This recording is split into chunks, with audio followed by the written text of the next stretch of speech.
Hey everyone, welcome back to another bonus episode of the Craft Parenting Podcast, a podcast about two Cincinnati craft beer lovers with a parenting problem.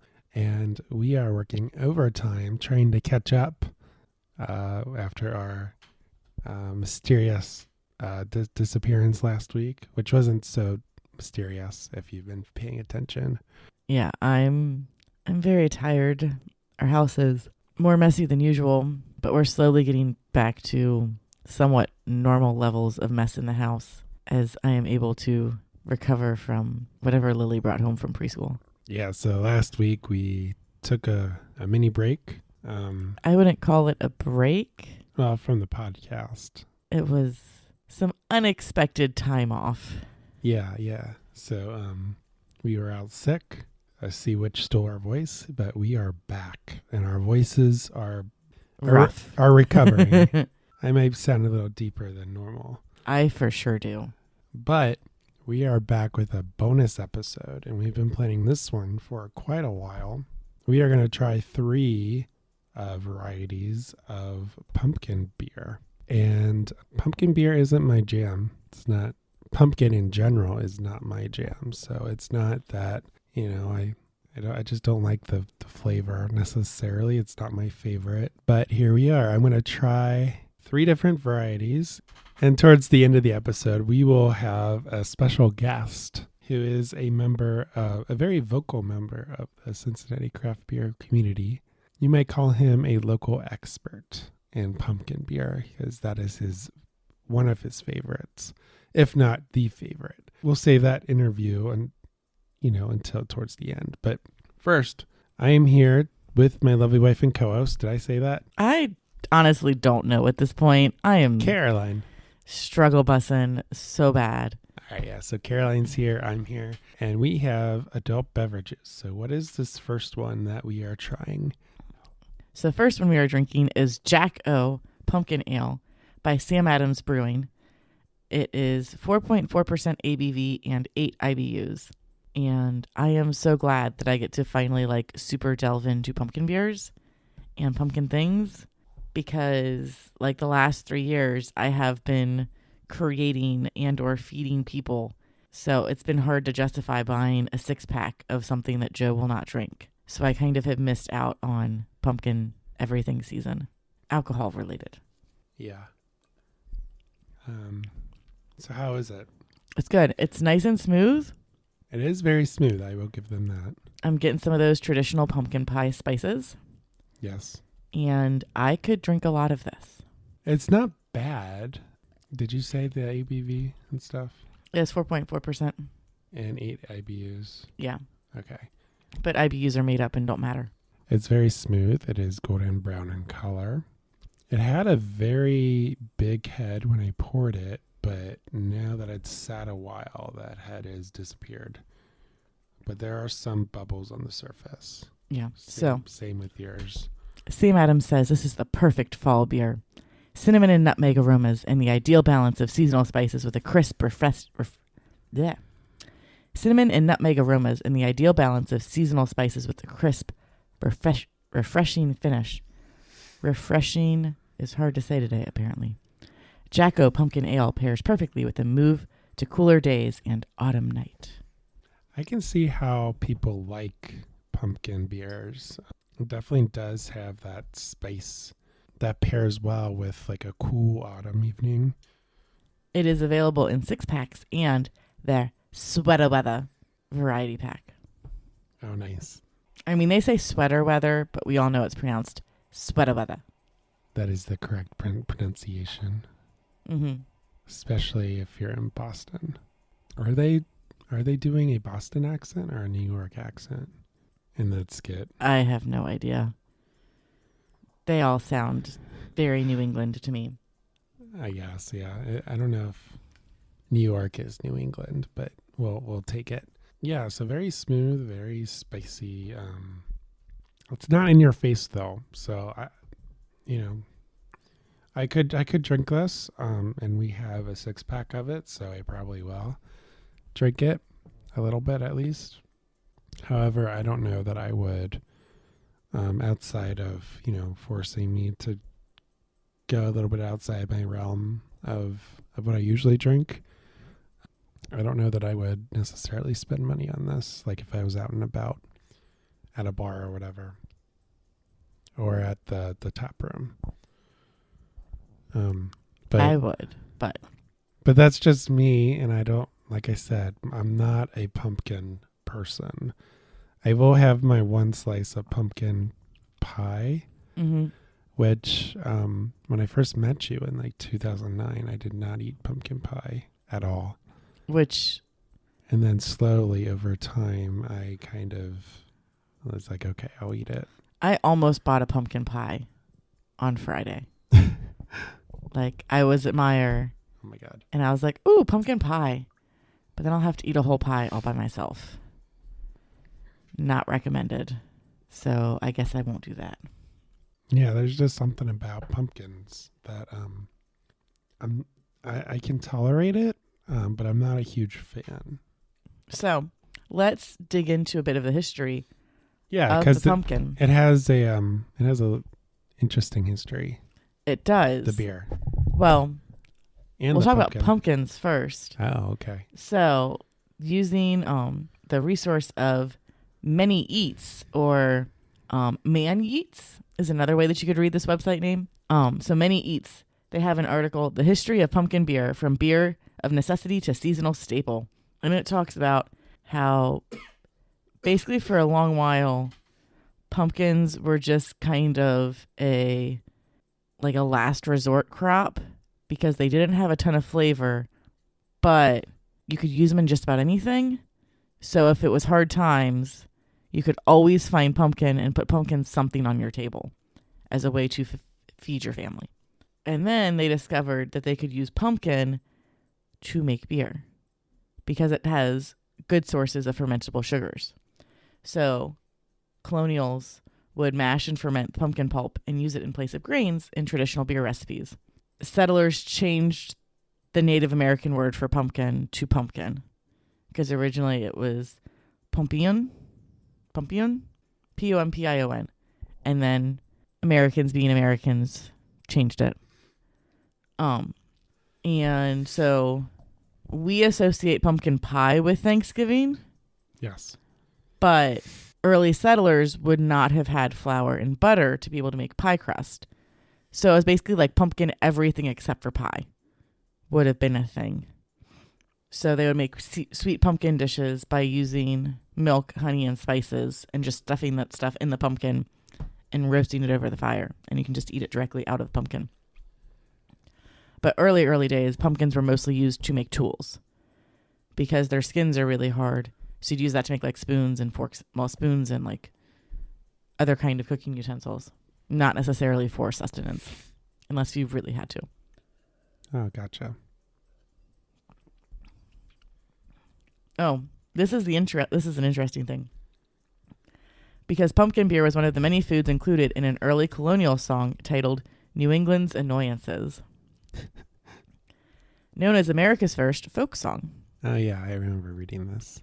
So the lyrics are, we have pumpkin at morning and pumpkin at noon. If it was not for pumpkins, we should be undone. For we can make liquor or to sweeten our lips of pumpkins and parsnips and walnut tree chips. So we've been making things alcoholic since the early days. And pumpkin has been a big part of that. But pumpkin beer, as we know it today, is all in thanks or in unthanks of Bill Owens, the founder of Buffalo Bill's Brewery in California, because he found George Washington's beer recipe that used pumpkin. And he was like, oh, sweet, I should do that. So he grew a pumpkin, he roasted a pumpkin, and he mashed a beer with it.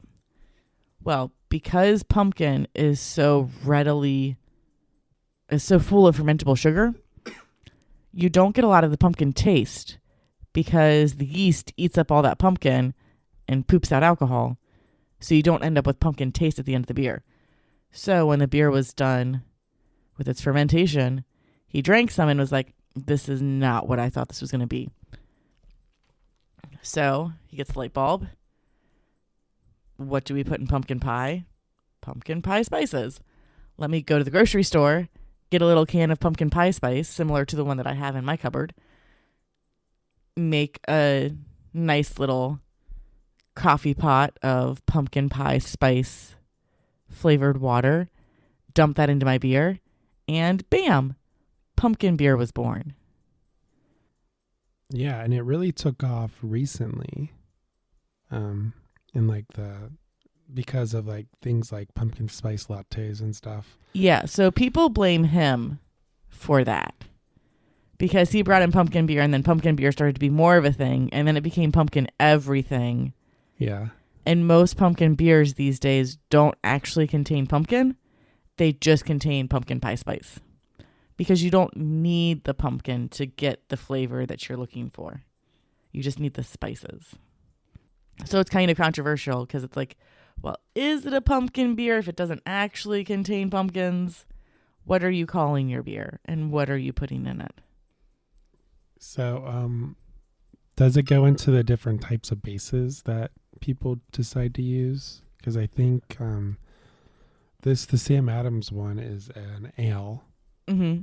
So it's just a normal ale with pumpkin spice, I'm assuming. Maybe it has some pumpkin in the grain belt. Specifically back in the olden days, the colonial days, that's what they did. They used, instead of wheat and barley and stuff, they used pumpkin. Yeah, I mean, because they are super easy to find and they do grow everywhere. Like, I have stories of like 4 different friends who, oh yeah, we decided instead of throwing away our pumpkins, we were just going to chuck all the pumpkin guts and our pumpkins after Halloween into the backyard. And then next year we had accidental pumpkin plants in our backyard. Yeah, they're really easy to grow, for sure. Mm-hmm. Yeah, and what's his name again? Buffalo Bill? Well, it's Buffalo Bill's brewery, and it was Bill Owens. Yeah, so Bill Owens of Buffalo Bill's, which, by the way, is considered America's first brew pub. It opened up in the early 80s. If you're or maybe you don't know, but the Brew Skies Happy Hour, hosted by Brett Coleman Baker and Michael D. Morgan. Michael D. Morgan. They have a podcast called Brew Sky Happy Hour, where they have been going through the modern history of America's craft beer movement. Mm-hmm. And season 2, episode 10. They interviewed him, which I am not caught up yet, but that was 2 months ago. I know. I'm caught up. I'm not caught up because he talks about this in that episode. Yeah, he actually invented quite a few different beer varieties. He invented the pumpkin beer, modern day pumpkin beer. He invented the double IPA and the amber lager. Mm-hmm. So he is a very well known. A very instrumental person also of the modern craft beer movement. A lot of the beers that we drink today wouldn't have existed if it wasn't for him. Or it would have taken us a lot longer to get to them. Oh yeah. So, just a sidebar there. Okay, so let's crack open beer number 2. So this is one that I have had before because I know we got some of it last year. So we are drinking Taft Brewing Company's Frisch's Pumpkin Pie Ale. It is 6% ABV and 30 IBUs. 2 biggest boys of Cincinnati have come together for one special beer. Hints of cinnamon, ginger, and nutmeg combined with lactose and vanilla for a smooth, creamy finish. Better than Grandma used to make. So this has lactose in it. Yes. Okay. And like on the can, they show a slice of pumpkin pie with a dollop of whipped cream, which is probably part of where this lactose comes from. It smells about the same. Yeah, it's the same golden color as the Sam Adams. The head is also disappearing. Definitely a little sweeter, which is probably that lactose.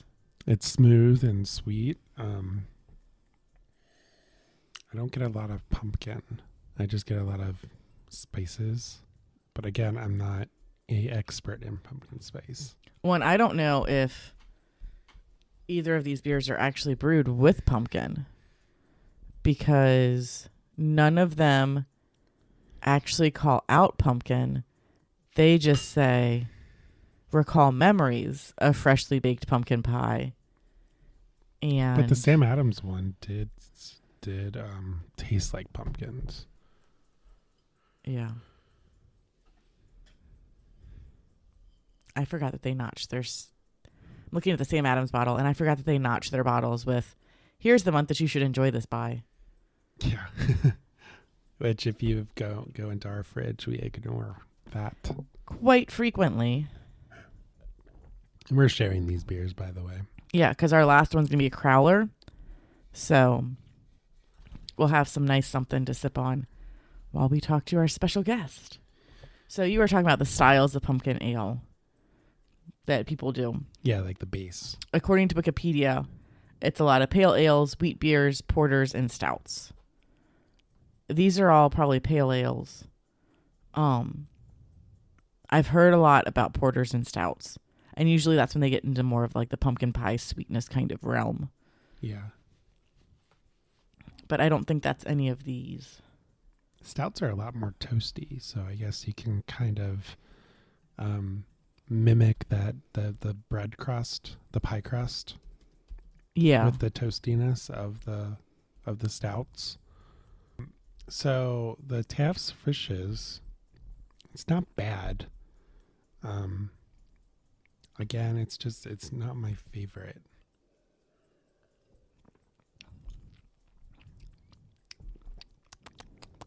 I probably like the Sam Adams a little bit more than this. But I mean, they're also going for two different things. So it's one of those, like, one night, this will probably be what I like more. Another night, that might be what I like more. Like I said, I get more pumpkin flavor out of the Sam Adams, whether that's a placebo. It's this fancy new pill that I made. Placebo. Or whether it's legitimate, I don't know. I don't think they include their ingredients. They usually don't. They do on their website. Let me pull it up again. By the way, the Taft's, did we say the ABV? Yeah. Okay. The Taft's logo on the can is the big boy with a pie instead of President Taft.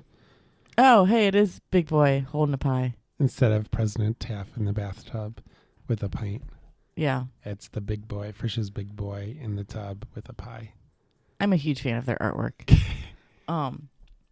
So Sam Adams calls out Hallertau hops, Sam Adams ale yeast, and then Sam Adams 2-row pale malt blend and malted wheat.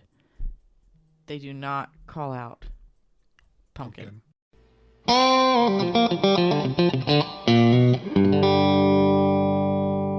Hey everyone, Joe Ludwig here with the one and only Caroline. Hey! Before we get to the main topic of today's episode, we wanted to pause briefly and tell you about how you can support the show. So if you enjoy listening to the podcast and reading our blog posts every week, then you now have the opportunity to support the show through Buy Me a Coffee. Here's what you need to know. It's super easy to do. You don't have to set up an account to contribute. You have options. Send us a one-time donation or sign up as a member to contribute on a monthly or yearly basis. Plus, you can unlock exclusive content. To learn more about how you can support the Craft Parenting Podcast through Buy Me a Coffee, click the link in the show notes. And now, back to the show.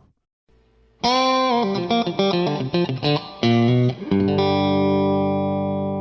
right, so we just finished the Taft's Fishes pumpkin ale, and we are going to crack open our third beer. And we have a local pumpkin beer expert on the line right now. Zach Holley, thanks for joining the Craft Parenting Podcast. Do you want to introduce yourself? No problem. Yes, I am Zach Holley. I run a local, I guess you would say it's local Facebook group called 513 Craft Brew. I created it, probably 2 years ago now. Started out small with a few friends and just it was a way to kind of break away from something that was, I guess, unusual, or well, I wouldn't say it was unusual, but it's out of the norm because a lot of people just focus locally on local stuff. Well, I created the group locally as like a route in Cincinnati, but then I decided that I wanted to get more people involved around the United States and even the world. And so I made an Instagram on top of the Facebook group. And so I started inviting people from like all the Instagram groups, because there are so many out there that are involved in the craft beer world. So what I do is I just run this Facebook group called 513 Craft Brew with a couple other friends and a couple of moderators and a couple of names you might hear throughout Cincinnati. And it's just a way to have anybody and everybody like post about beers, talk about whatever they want, even if it's a Miller Lite, I don't care. It's just like one of those things that it's like a free base. It's an area to be like feel free. There's no judgment on anybody. The only thing I don't accept is like bullying. When I say bullying, is people trying to like really get down, saying like, "Oh, your beer sucks," and they're really serious about it. Because that was another reason I did start the group, is because a lot of the other groups that are out there based in Cincinnati, I feel don't moderate their stuff as well. I mean, maybe they do, but it just felt like there were still some things that were slipping in between the cracks, and I pretty much am aware of everything that's being posted to my Facebook group, and there's not been anybody who's really shown any hate, I guess you could say. There's a few people, I think maybe one or two people I've ever had to take out of the group just because it was consistent, like, okay, this is not cool, this is not what the craft beer community is about.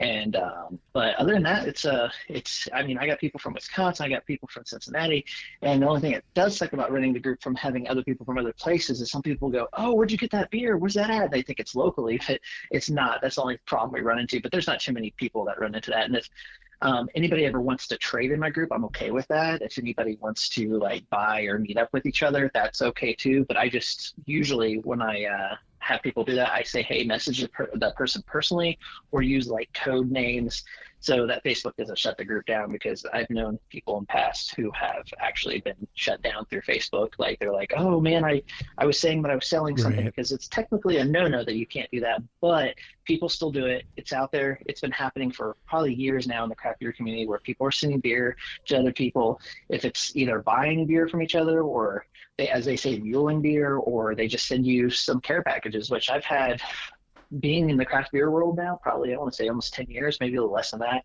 I've had people send me so many care packages, and I try to give them stuff in return, but it's just so hard because I'm also one of those people who don't collect a lot of beer. I usually drink the beer when I have it. So I have singles more than I do like 6-packs or any of that. So sorry, that was such a long intro, but No, please. So let's talk about this last beer that we just cracked open. It is a Crowler.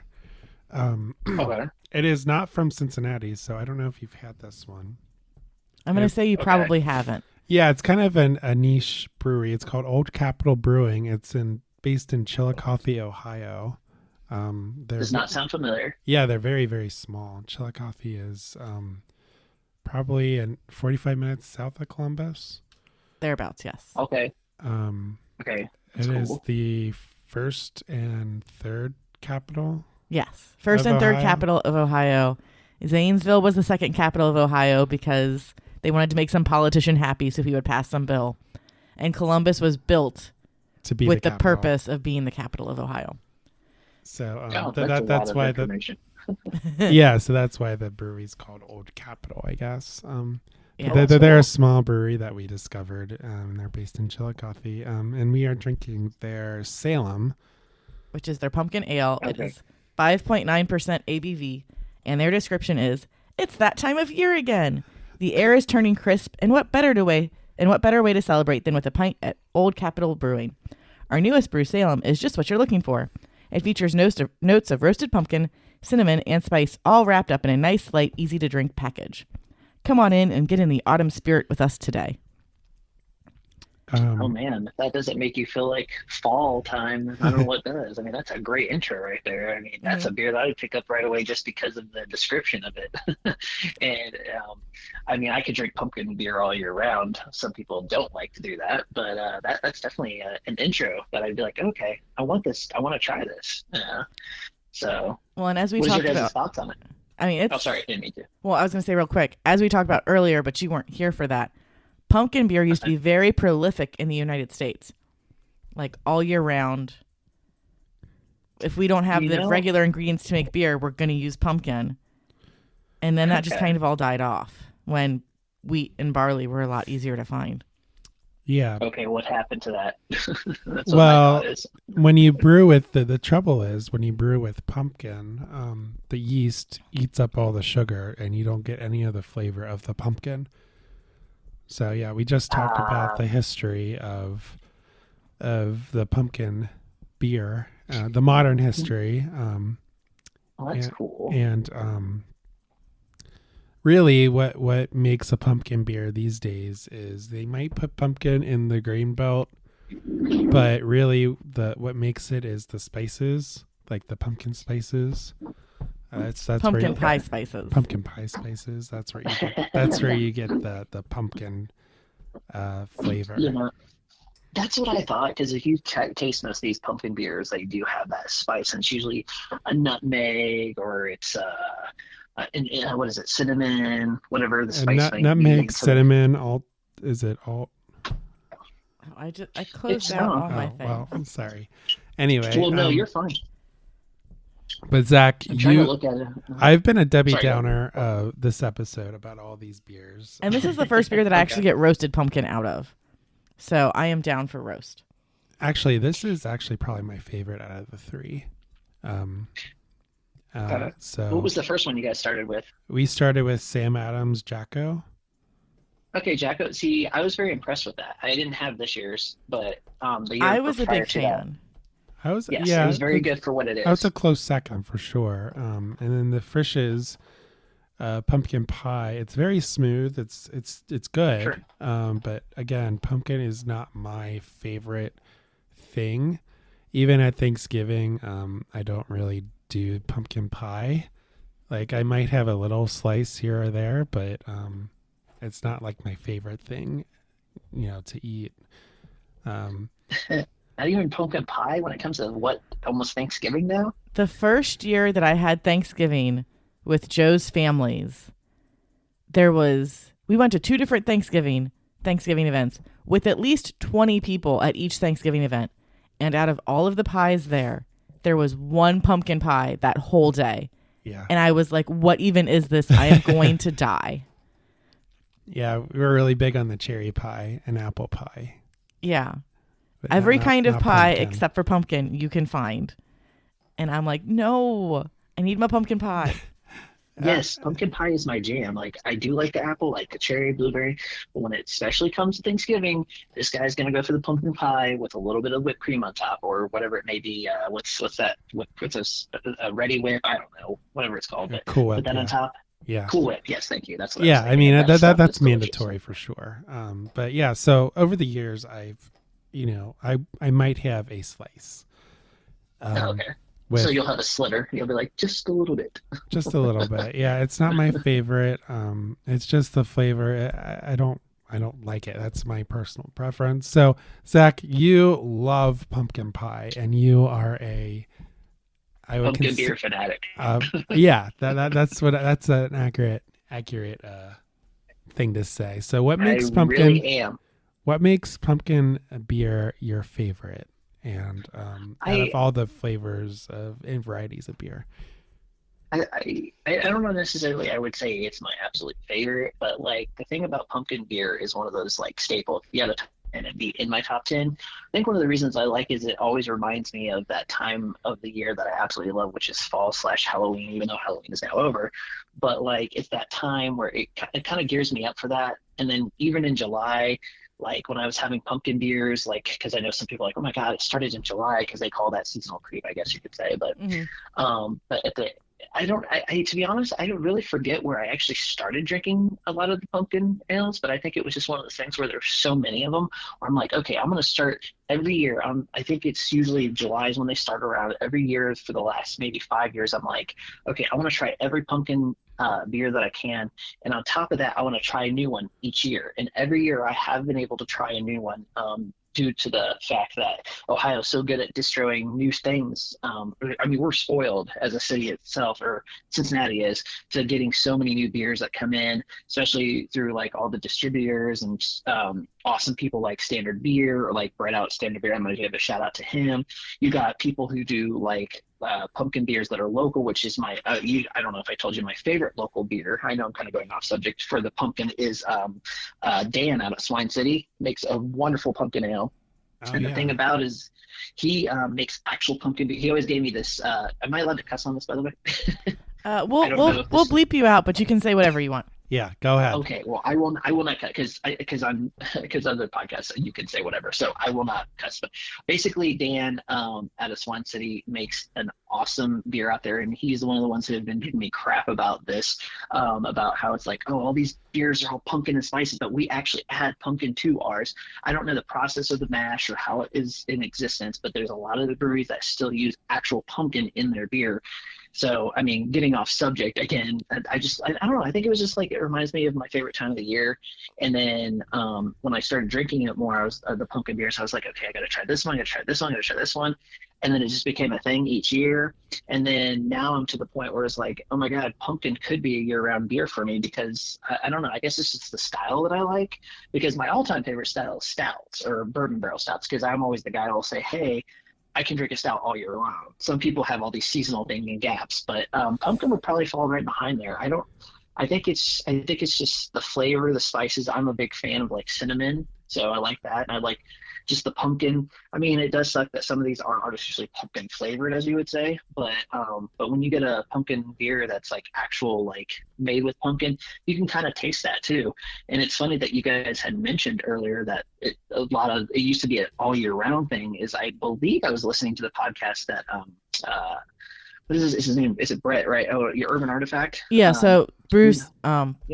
Bruce Guy's Happy Hour with Brett and Mike. Yes. Mm-hmm. Yeah, Brett and Mike. Yeah, they actually did had a history. One of their episodes, they did have a history. I forget what the guy's name was who started, well, when craft beer kind of started, and they were talking about how the guy, like one of the first beers he ever brewed was a pumpkin beer, and it was one of those all year round things, and people started latching onto it. But I mean, I guess it's just the flavor of the years, and then I mean, there's just so many variants I like to try. It's always liking to try new things, and pumpkin beer is one of the beers that like there's so many wide variety. I mean, granted, with craft beer, there's so many varieties of IPAs and all that stuff, but I don't know. It's just I guess it's just the flavor. It's like that one thing. It's like go to. It's like when people go to a brewery, they're like, okay, you got the lineup of an IPA, you got the lineup of a sour, or you got a stout. You pick your poison type situation, and you're like, well, that's my go-to. That's like my default pretty much. And if pumpkin beer was available every year, that would be my default. But all I can do is just sit back and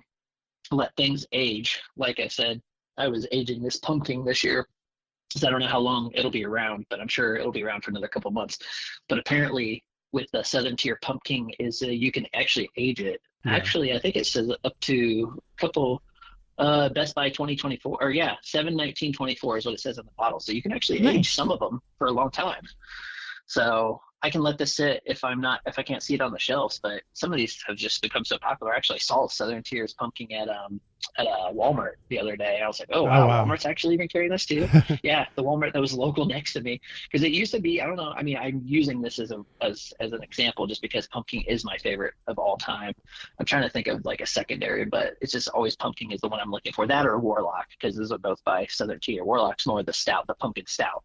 So you got the regular pumpkins and you got the pumpkin stouts, and then you get when you mix those two together, two of my favorite combinations. Oh my God, so good. Yeah. So.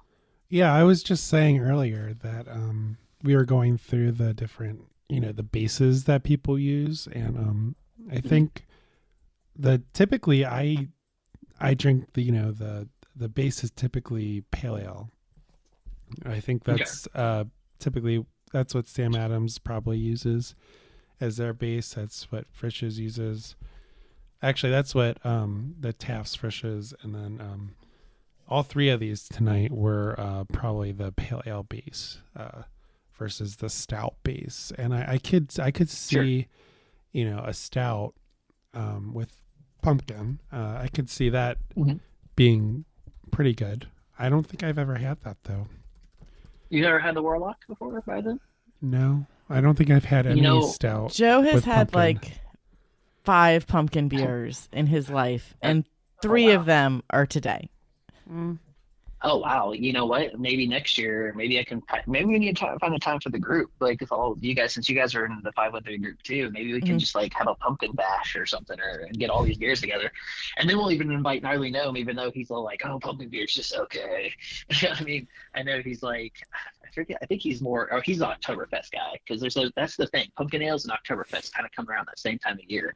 Oktoberfest is actually one of my other favorites too. Now, when I think of Sam Adams, speaking of the Oktoberfest, Sam Adams is that staple classic to me, and I absolutely love that. I mean, I know it's Sam Adams, I know it's kind of a wider company, but like that or West Side Brewing has a really good Oktoberfest. I know we're talking about two different kinds, but it's actually curious that you had said that pumpkin ale is maybe a pale ale based. I didn't think that. I thought it was more like a lagery base, but maybe you're right. Maybe it's pale ale. When I think pale ale, I think more hoppy though. I don't know why. Maybe that's just me. I don't drink a lot of pale ales. I like them. I don't. It's not a. Maybe I need to figure out more what a pale ale actually is versus like the base. Because you're thinking that's the base, but it's so crazy. It's mind blowing that you've never had really too many pumpkin beers. I don't know if it probably still is not on there anymore, but if next year, if they probably don't have any more Darkness over in Kentucky side. I just went to there not too long ago. They actually had a pumpkin porter this year. It's I forget what it's actually called. I'd have to look it up. But I'd have to look at my Untapped. But Noam was talking about how good it was on one of his podcasts, and so I was like, oh, I got to go check this out. So it was a pumpkin. It was a pumpkin porter, because I thought it was a pumpkin stout at first because it's dark. Because you were talking about there's not too many pumpkin dark beers. I haven't but the had Darkness. If they exist. They are good. I mean, do you like stouts pretty well? Yeah, I'm more of a darker lager-y kind of guy. I think that you would, if speaking of pumpkin next year, Caroline, if you need to get him some of the Southern Tier Warlock. Actually, Warlock might still be out there floating around. I'm sure if you go to Root Cellar or something, they'll probably have it. Even Higher Gravity or somebody locally might still have a bottle. I'd have to look it up just to verify that. But I'm pretty sure it's still floating out on the shelves and stuff. So if you get a chance, try to have him try that Warlock and see what he thinks, because it's got the pumpkin-y spices, but it's got more of the chocolate side. So it's like, I don't know. I'll keep an eye out for it. Yeah, it's called, well, like I said, it's called Warlock. So you guys, I'm sure, are familiar with Southern Tier. I think they're out of Pittsburgh or something, but we've been getting them forever. Yeah. But yeah, and that's their Halloween theme type thing. But speaking of, I like that name that you guys said earlier, Salem, because I'm thinking of Salem, obviously, Salem Witch Trials. So, you always get those you always got themes that are like around that Halloween time too. Maybe that's another way to use that, like pumpkin beers too, because you got some of those beers out there like, man, what is the one I'm thinking off the top of my head? I think Shipyard does one. It's like it has the Headless Horseman with the thing on there. I forget what it's actually called. But there's just so many pumpkin beers I could go off. I'm trying to look through my Untapped, to be honest, right now, to remember what all of them were. I Put a Spell on You was the one that was from Swine City, by the way. Yeah. They put out a really funny commercial for that. I Put a Spell on You. Oh, really? Yeah. Yeah. You talking about the ad? Or wait, what are you talking about? Sorry, you said ad. Is it for Swine City? Is it for something else? It was a video on Facebook. I think they put it out back in August, so it's old. Okay. It was this person in a pumpkin suit. That's cool. Reading a magazine or something. Like he was on like the toilet or whatever, and then the camera went to like under the suit, and he like pooped out a can of I Put a Spell on You. It was really funny. Oh, I think that was okay.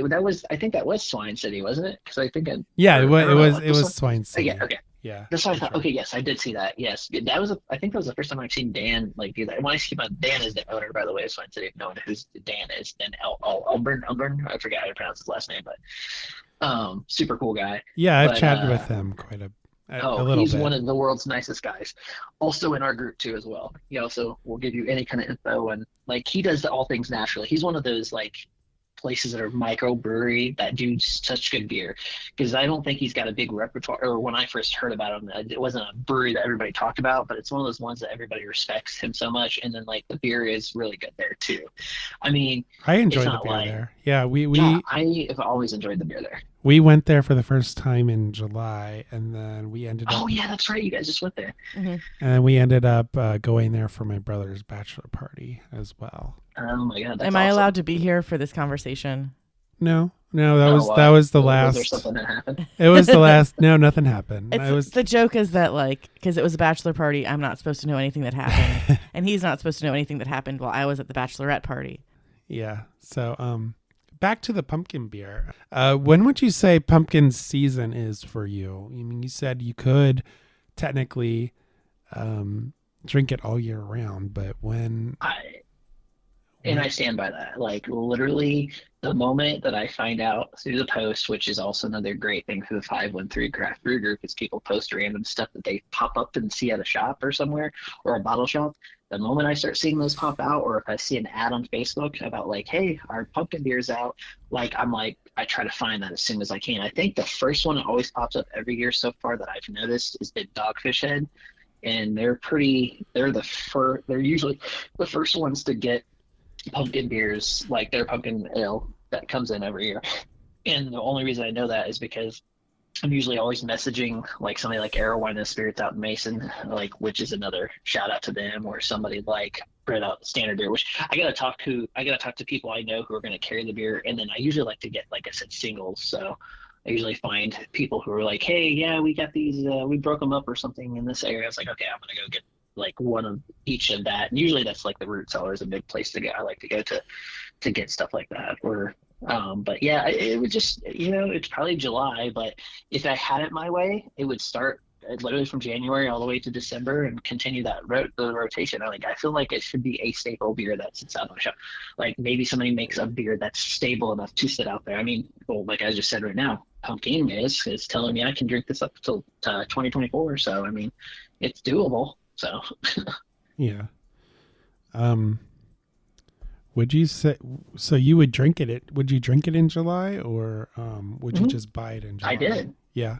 No, I drank it in July. Well, the first time, I forget what the first one I had this year, which is crazy because on my Instagram I usually post like pumpkin 2022, and I usually will say, hey, this is the pumpkin beer that I start off with.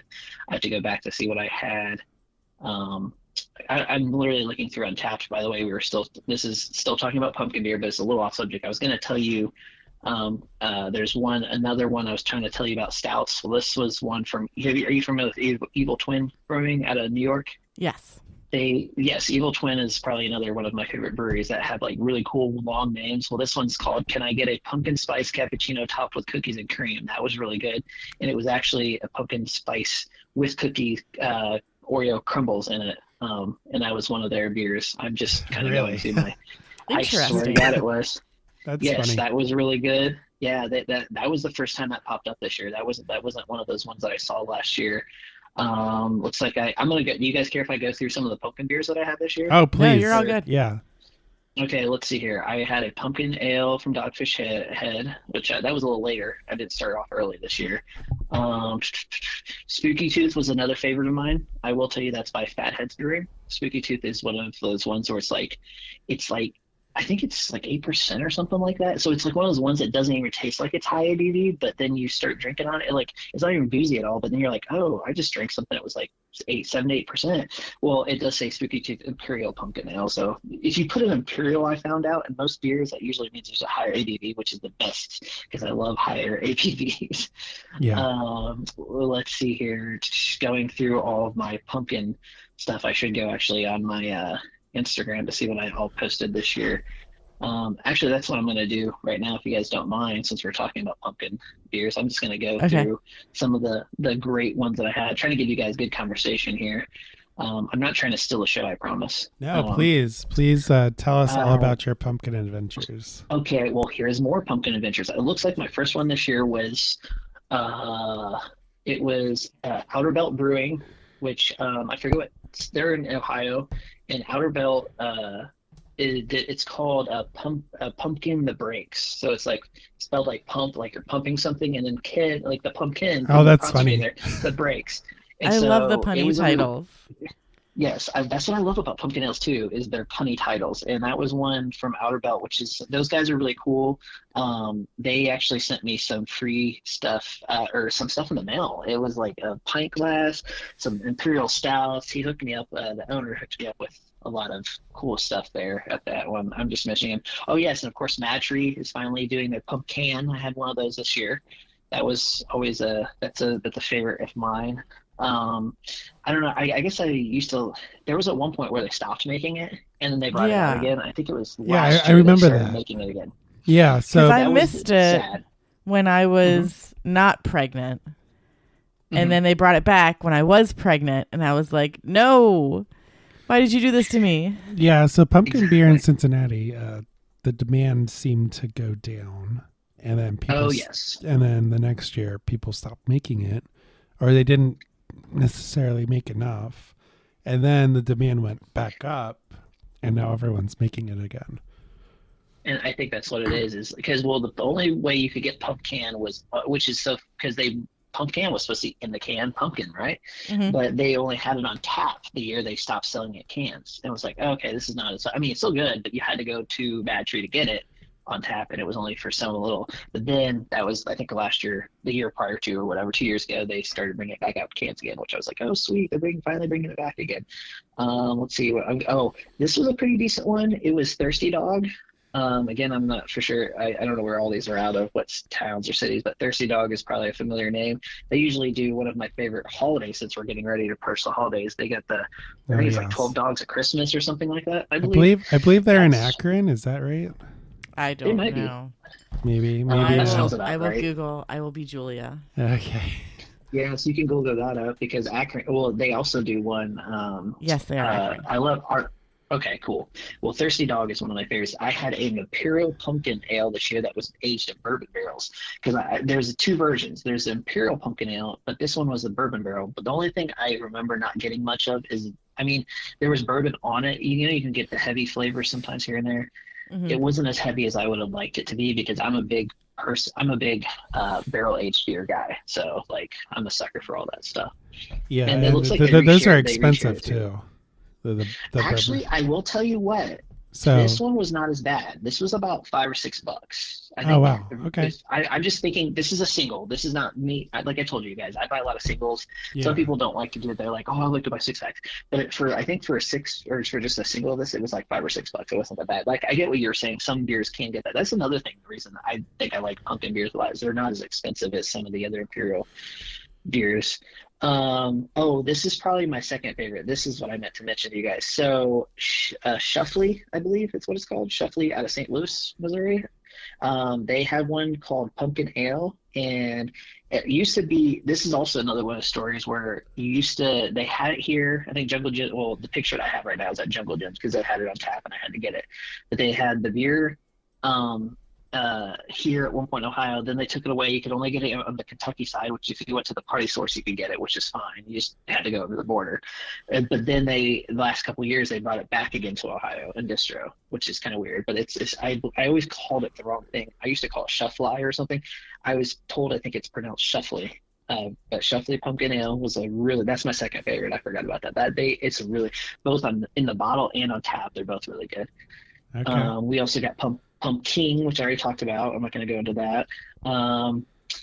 The Shipyard has theirs. I was kind of posting stuff through videos. Oh, this is the one I was very disappointed. Okay, so there's pumpkin ales that are good, but there's one I was disappointed. This was Ellicottville Brewing. I forget how they pronounce their name, but I've never been a big fan of the brewing company anyway. But it's called Pumpkinville Latte. But it was a coffee. That's another one that a lot of people like during this time of the year. They used to, or when they make pumpkin beers, they like to add coffee to it, which is usually pretty good. But what I remember not liking this was that it was a whiskey barrel, but it had no whiskey bourbon barrel flavor whatsoever in that one. I remember that too. I was like, what? It's That's almost weird. those gimmicks. Yeah. Yes. I mean, whiskey barrels are difficult because We'll give them the benefit of the doubt, and maybe they got a very dry barrel. right. So there wasn't a lot Maybe. of whiskey left. So maybe they got a bad barrel, and your bottle was from that. the other I'm very judgy when it comes to that. I don't know right, why I'm because very judgy. the barrel aged stuff is expensive, and you want that Yeah, flavor. You expect that exactly. flavor because that's what it says, right? And that's Exactly. what you're paying for. Oh yeah, definitely So what you're paying for is a bourbon barrel. if you're not getting that flavor, that's a problem. But that I they should definitely agree have. with that. I mean, they do test batches. I follow Fretboard, and they're testing their Oh, yeah. bourbon. I think it's their winter warmer. I think they put it on barrel I age. don't know if I've had their winter warmer. Maybe I have. I know I've had a couple bourbon Drummer barrels. Boy, I think it's called. That sounds right. I saw a video. sounds They about were testing. They were drilling into the barrel and testing the batches. Yeah, you stick a nail. Yeah, there's a fancy name for it that Maybe. involves a nail. It's a drill. Well, it's like yeah, you in drill this a hole case, and then you stick a nail in the hole, right, so you plug the hole back up. right, and you sanitize. It's one of the everything. coolest Yeah. experiences. I've actually been to one of those before. Dale, me and him I wouldn't say super close. We're close enough friends to where he's been super nice to me out at 16 Lot. He actually, I forget the term for it. It's like breaking the nail or I don't know. But basically, people in the industry who make bourbon barrels, what you're talking about, Joe, is they hit the nail and they let it. He did that for, it was like 2 years. It was about a year and a half ago now. It was right before he did that barrel series because he's never done a barrel series till recently.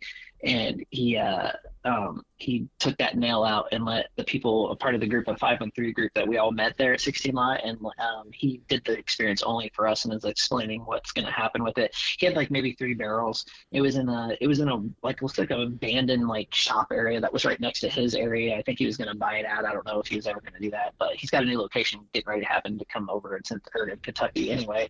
I think on the Newport side. But long story short, it was a really cool experience. He took the nail out, and you got to try the actual, like, before it was done, but you could definitely tell the booziness in it, and it was really good. Just like Street Side's one of those ones that do really good boozy stuff because they just have their Demogorgon thing, and oh my god, if you want a beer that's boozy, you go to Street Side because they know how to put boozy beer. So yeah, there should be some QA quality control involved in barrel aged beers. That was my point. With that. So continue with your list because this is exciting. Okay, I don't want to bore you guys. I don't want this to be a podcast where it's like, oh, it's just talking about this. It's kind of like some old guys on the radio, like late at night talking on AM. But no, okay. So we got Left Hand, which was I don't know where Left Hand's out of. But pumpkin spice latte, another one of those coffee ones. Nitro. This was a nitro one. That's another thing people have been doing a lot. Another thing that people have been doing a lot more lately is making beers that are nitro. I find to not really like nitro that much though. It's too smooth. I don't know if it's a smooth thing. I think it's because it's less carbonation, and I just don't like it as much as I want to like it. I've always been like, oh man, I'm gonna try this nitro, but I'm like, it's not that good. But some people love nitro. There's that one. It depends on the beer for us. Yeah, for me, sure. At least. Oh, I would definitely. Okay, so then we got Kentucky Pumpkin Barrel. So that's the Kentucky Ale. They do like a whole bunch of other stuff. They do like a peppermint during the holidays. They do regular bourbon barrel. Theirs mainly thing is bourbon barrel beer, but it's like inexpensive bourbon barrel beer, so it's not super expensive. But it's that Kentucky brand with the horse on it. Yeah, that's the one I had. I used to like this a lot, but I had this year's, and something was off about this year's. It was good. It was still good because it still had a little bit of that bourbon flavor, but I don't know. Something was off from when I first had it, because I remember when my wife and I, this has been a while too, when I went to my first, what's that Oktoberfest down in Cincinnati. It was in Cincinnati, and they had this beer on tap, the pumpkin one. I was like, oh my god, that is just so good. But this year I had it, and I was just like, it's just okay. I guess, I don't know, maybe it was off. Maybe I had a bad batch of that too. This is the first time that I had this year. I got a Shipyard. Last year they released it, but I didn't get a chance to find it, but I found it this year, and I found it at Fruit Cellar. It was a pumpkin head. Pumpkin head is the name of Shipyards, by the way. So the logo is literally the headless horseman, but on the head is the pumpkin, and so it looks like he's carrying a can on the front cover of can art. But this was a seltzer. This is a hard seltzer they released just last year. It was our first time doing a hard seltzer because they have a pumpkin head beer, but this was a hard seltzer, and it was actually not that bad. Very light, but it was second best to the one I had 2 years ago, I think, I think Braxton, was that the ones that did Vibe or Vive? Or Yeah. something Yeah. like Vive? They have Vive, which is Yeah, their they hard had a- seltzer. They had a pumpkin Yes. spice seltzer one year, Yes. and I missed it because pregnant, My God. and nobody was willing to like drink 10 cans of it so I could have 2, Oh my God. and I missed out on it, Well, and now they don't do it, and I'm mad. Oh, I'm super mad about that because what had happened is my neighbors now moved. They actually moved. It's closer to the Mason area, but me and my neighbors would share a lot of beer, and they had bought that, and I had heard about it. They're like, "Hey, you want to try this?" Because you know how much you love pumpkin beer. So they bought it, and I was like, "Oh my God, this is awesome!" And I liked it. I was like, "Oh my God, this is so good!" And I never thought to buy more. I thought it would be back out again, and I've even messaged Braxton and no one responded. I still go to the Dark Charge Day though. That's the one thing I'm going to this year, by the way, which. Since we're talking on the podcast, I'm going so off subject. If anybody wants to go to Dark Charge Day on December 3rd, I'm pretty sure I'm going to be going out there if you guys want to join us too. I don't know if you've ever been, but I'm sure you guys have heard of it. We have not. We've I have. heard of it for sure. The child care situation is always the issue. Yeah, It is on a Saturday. It's in the morning. I know. So, But if I'm going to do it right, I got to get there at like 4 a.m. because I know a guy who gets there at like 8 p.m. You know what? We're Well- still going to get, you know what? That's another thing I'm about to talk about. This is going to be just a small smidge off subject. But one thing that I was talking about with friends, I was talking to Tom Grant, who's in the group as well. I'm just naming off names. And actually him and I hung out today. And he's one of the moderators in my group. And we were talking to him, and there's this other guy named Brian in our group. And we were all talking about at one point how we feel like a lot of the lineups for all these like special release beers like Listerman, and then of course Demogorgon was just last Saturday. They have it like they're not as busy as they used to be. Like they used to be like, oh, all these people showing up super early in the morning. But what I'm getting to is Braxton, I guarantee you'll get what you want. And it'll still be there without having to line up at like the butt crack of dawn, because it used to be that way, but now breweries still have extra stuff left over. I mean, Street Side had plenty of the Demogorgon stuff still left over, because you would think, oh man, they sold out of that there. I think they may have sold out of like the bottles, but they had a whole bunch of cans left. And same with Braxton. I feel like even if you don't make it, and I think they made a thing last year, and they might be doing it again this year, where you can order it online and you don't even have to worry about waiting in line anymore. Braxton and that was, is like, a big convenience. Braxton especially is really big on the online skip. And that's convenient. Yes. Especially for Caroline, who wants to get that. If you guys can't make it, I highly suggest getting it online, because they haven't released what the variants are going to be this year. That's always the fun of it. I'm like, ooh, what's the variant going to be this year? Just like how Not Really Know, apparently he's going to be announcing his beers, bonks, and booze, like people who he's having coming. I guess he was talking about that. How he's like, oh, I'm going to announce who's going to be there and stuff, which is, it's always fun to figure out. I mean, I want to know now. I want to open my Christmas present now. I don't want to wait till Christmas. I want to know what variants we're going to have this year, that kind of thing. But again, I'm getting off subject.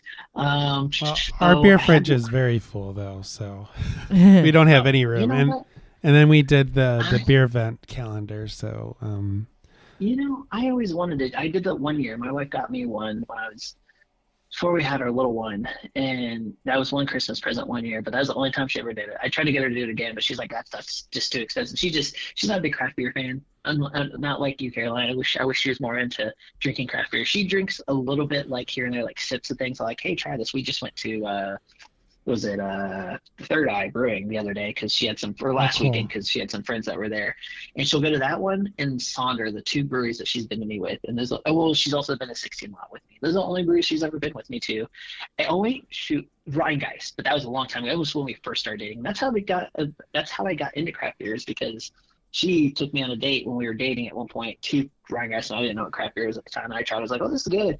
She's like, "I created the monster though," because she's like, "Oh my God, she thinks it's a bad habit to get into," which it can, because it does get super expensive. But it's always nice when people hook you up with beers, because right now where I'm talking to you guys, I have all this beer that I got actually hooked up with. That was a guy. My mother-in-law works for, like, she's an accountant, so she gets like beer from this guy that's like one of these people she does taxes for, and I guess he works for Sam Adams. So he had all this like Oktoberfest from last year, and like all this Dogfish stuff. And so I still have this stuff sitting in my basement, which I probably won't drink, because some of it I'll have to throw away. I know it's a travesty to throw beer away, but if it gets old, you just can't drink it. I'm sorry. That's what happened to my actual. You guys were talking about Jacko. I have 2 Jacko pumpkin 6-packs laying down by my feet right now, but they're from not this year, but the year before that. I tried to drink one of those, and that does not age well. It tasted so weird. So I had to dump it, and I'm probably going to have to dump those to reminding myself now. See, yeah. this so is where you just learn to drink whatever you have accidentally aged in your beer fridge. Because exactly. we find random things in the back of our beer fridge, and I'm like, oh yeah, we did buy a 6-pack of that, and I did leave one for a rainy day 2 years ago. I guess I will drink this now. Well, you guys are able to have beer fridges because you guys can share that. My wife made me get it. She's like, well, you're not going to put that in a regular fridge. So I have like a college fridge I sit down here with all my beer. So I'm always consistently putting something in there. Yeah, we have a garage fridge, and it's like 3/4 beer. And we need to make room for our beer vent calendar in the next 2 weeks. So, well, speaking of, I hope you guys since you guys are doing that, your mission, if you guys choose to accept it, is you guys need to post either pictures, or actually I'd love if you guys put video on my 513 Craft Brew group of every beer that you guys get this year in the beer calendar, because I won't be probably getting that this year. And I know Julia does it, but I want somebody new to do it, and I want you guys put your own spin on it, but put it in my group, and then like either video or pictures. I'm hoping video is going to be awesome if you guys made little videos. I can't promise every day, but I will make a good attempt at doing that. Yeah, I don't know if we'll be drinking if you're not going to do a video, every day. Oh, we will be drinking every day. Oh, we will? Yeah. Okay. Well, at least post a picture. You heard it here first. Like each one. You hear it first that you guys are going to drink every single beer. What is it? 25 days of Christmas? I don't know. What is it? Is it like what does it start with? Does it start with the very 1st of December? Yeah, it starts with December 1st and it goes through December 25th. So it's 25 beers. Or is it? It might only be 24 beers. I think it might just be 24. But we will see whether or not this year they're going to ice everybody. And I mean, I'm looking forward to it. I convinced Joe by twisting his arm that we're going to split every beer and not do an every other day kind of situation. Oh, yeah. But I mean, that's a benefit for both of us, because there are a lot of beers that he does not enjoy that I would enjoy slightly more than he would. So if we do like every other day, like somebody's not going to be happy at some point. So just split the beers and everybody will be happy all the days until whichever one of us opens the beer on the day, when they ice us, and then they have to chug the whole thing. Get out of here. It's going to be me. That's a good idea. It probably will be. You guys got to keep that. You keep that idea too. Like I said, I'm trying to get exclusive stuff for my group. I know it sounds selfish, but I know other people post all these other videos and stuff to other people's groups. I'm like, I want something like exclusive that somebody will do. Like right now, the most exclusive thing that I get is once in a great while, I'll get Tom out at Third Eye. Tom, I think it's his last name's Arnold. He'll like post some random since he's one of the head brewers, or maybe I don't know if he's a head brewer. He's one of the brewers there. I'm pretty sure Kelly is the head brewer. But Kelly's the head brewer, but Tom is like that other dude. Like his right-hand man. Yeah. Yeah, his right-hand man. He hasn't done it in a while, but he would randomly in the group once in a while, he will post a video from like production. And I love when it's like an exclusive, because I had not seen it on any other group. So I'm like, oh yeah.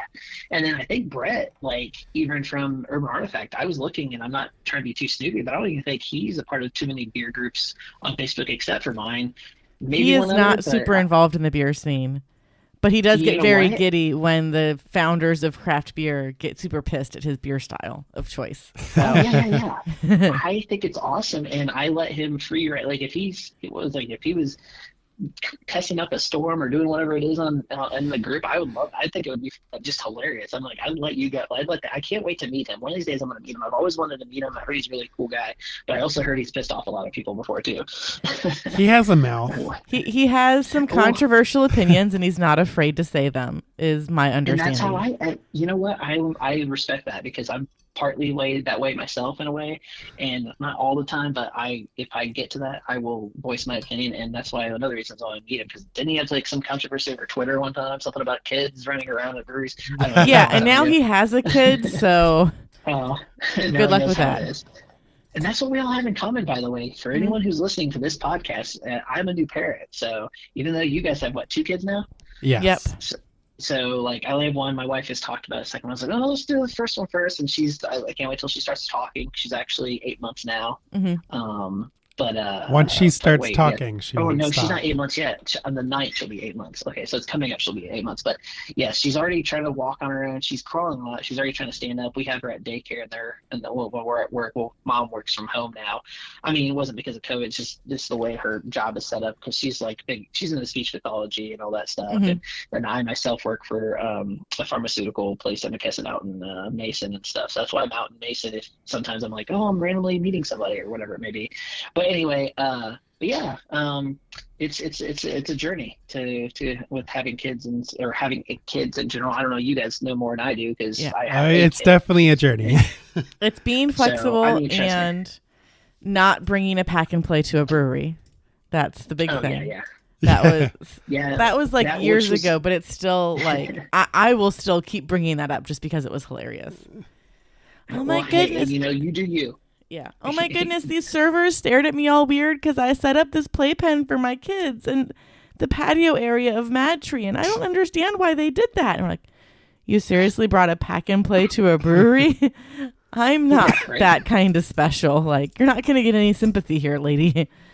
No, you don't do that. That's why you say F them. Yeah. Because you do what you do. And that's what, I don't know, like maybe one day, I don't think we'll ever do that because I don't take the little one to any breweries. Maybe one day, hopefully when she gets old enough, she can have a beer with her dad and hopefully she won't be like mom when she doesn't like craft beer at all. But she did go to her first brewery experience last Saturday, technically. I Mhm. took a picture with her because she went with us to Third Eye. I mean, she didn't know what it was, but it was their Halloween weekend. So it was cool because they were outside and they were socializing. And I had my wife take a picture of Olivia and I. My little girl's name is Olivia, and we were posing by the pumpkins that were all set up for Halloween, and they were having the Halloween theme from Michael Myers like on loop, which was going over and over and over, which is fine because Halloween is my all-time favorite movie of all the horror movie genres. That's just a whole different subject I could get into. Yeah. Oh, speaking of my little one, I think she's getting ready to wake. Hopefully she's not waking up, but Oh boy. I'm probably gonna have to wrap this up here. Yeah, so let's tie this up in a little bow. Thank you so much, Zach, for being no, here. you're fine. And knowing more about pumpkin beer than we do. Yes. Oh, no, I Thanks know for so being much about the pumpkin beer. expert. Do you want to shout out anything one more time? Just all the local breweries. I just want to give a shout out to all the like Swine City, all the people do the pumpkin stuff, all the other good stuff. So, Okay. but anyway, but yeah, and you guys do an awesome job on your guys' podcast. So. Oh, thank you. Thanks. Where can You're people great. find I can't wait to you? listen to. If Facebook 513 Craft Brew, look it up. It's one of the private groups, so okay. you can go from there, and then you guys can maybe post in something you guys yourself. Oh, to see we if you for guys sure can, will. Yeah, we'll post. Okay, that would be this great. episode when it airs. Thank you so much again for coming on the podcast, especially at such late notice. And enjoy your little girl Oh, no problem. snuggles. I will. The- All right, the- you guys have a great night. Yep, the midnight snuggles only last for so long and then they go away. Yeah. So you'll get through it. I promise. All right. Okay. Thanks, All right, Zach. you guys have a great night. You No too. problem. Bye.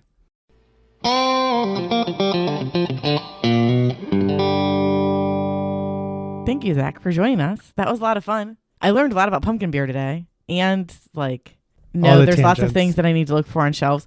We never go on tangents on this podcast. Never. We never go on tangent. So I was just listening to the episode where we're talking to Brian and Graham, and we had a tangent in the middle of a tangent. Yes. And I was like, this tracks. And Brian calls it out. Yeah.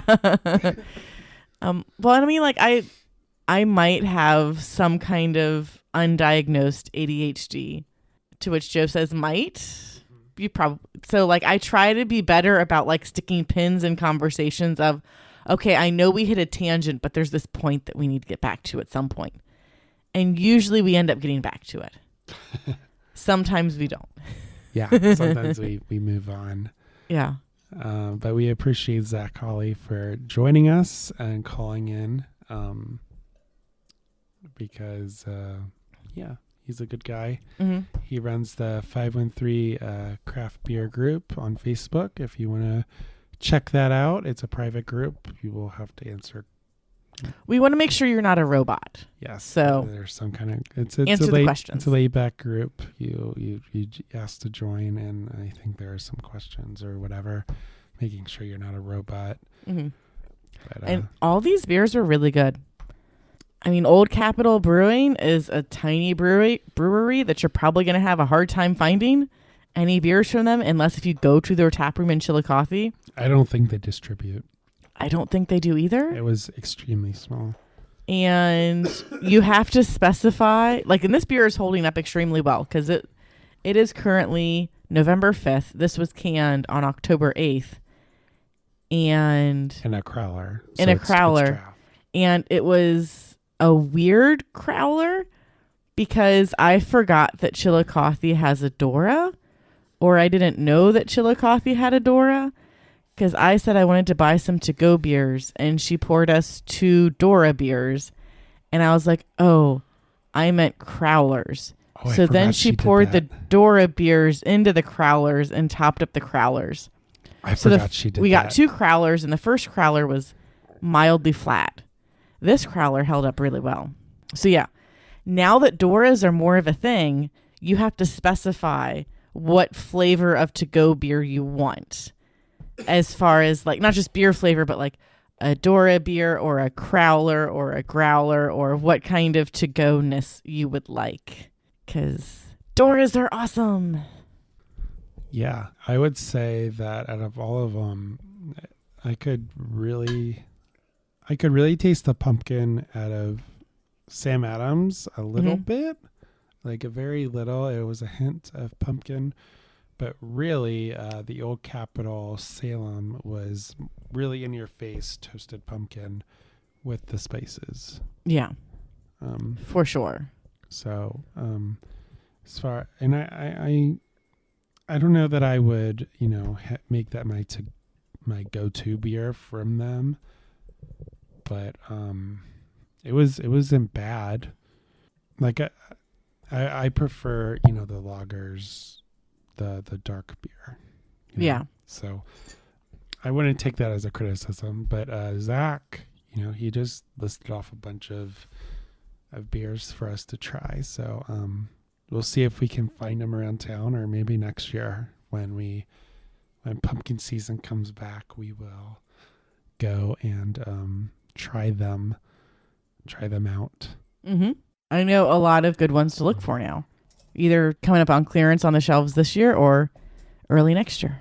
Yeah, I'm curious about the stout-based pumpkin beers because I don't think I've had those before. But Zach gave me some varieties to try, some breweries to try. So that's good. Again, thank you, Zach, for coming. We really appreciate it. That does it for this week's show. Thanks so much for listening. Make sure to like, follow, and subscribe to us on social media. We are on Facebook, Instagram, and YouTube at Craft Parenting Podcast. You can also get a hold of us via email, which is craftparentingpodcast@gmail.com. If you like what you hear, please leave us a rating and review on Apple Podcasts or your podcatcher of choice. Make sure to share the show. It's what helps our show grow. If you'd like to send us stuff such as fan mail, craft supplies, or sanity, we have a P.O. box. All this information is available on our website, which is www.craftparentingpodcast.com. That's where we post the show notes, plus blog posts about some of the stuff that doesn't make it into the episodes. And if you want to follow me personally, I am Craft Parenting Joe on Instagram. That's where I post the pictures of the beer that I drink. And I am at Caroline Creates Crafts on Instagram and Caroline's Creative Crafts on Facebook. And with that, I'm Joe. And I'm Caroline. See you next time on the Craft Parenting Podcast. Bye.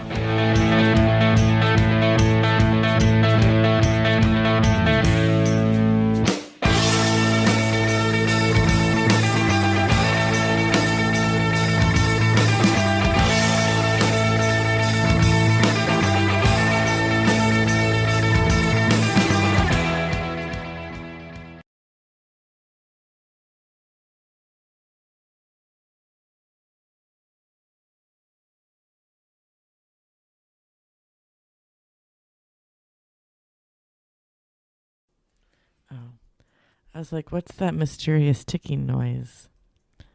Oh, yeah. One of the kids decided to wind up the clock. Snape, Snape, Severus Snape. Dumbledore. Snape, Snape, Severus Snape. Dumbledore. Snape. Run, run, run. Weasley. Dumbledore. Run, run, run. Weasley. Hey, look, guys. I found the source of the ticking noise. It's a pipe bomb. Yay! Voldemort, Voldemort, ooh, Voldy, Voldy, Voldy, Voldemort.